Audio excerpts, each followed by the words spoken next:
So the other thing that we want to demystify here is how do we measure the effectiveness of social selling? So if you're an organisation and you're considering or you're already executing social selling, what's the measure of success? What's the KPI? How do you know it's working or not?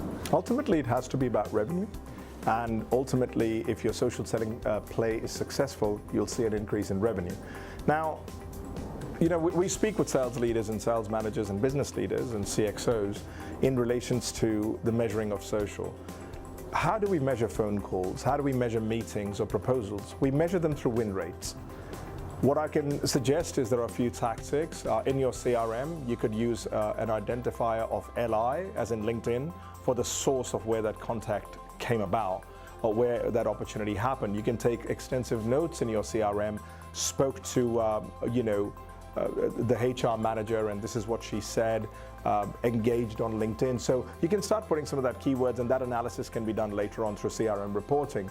But it's just like anything you do, you know, whether it's phone calls or meetings or presentations, you do a win-loss analysis. What I would suggest to organizations, look at where that lead came about. That person, that lead that came about, that transaction that you've closed, that piece of business that you've just won, that opportunity just converted, where are the roots of that opportunity? Where did it start? And quite often, and I found that in my previous organization, 80% of the times, the root of that opportunity was a person who we found on LinkedIn. So do that analysis.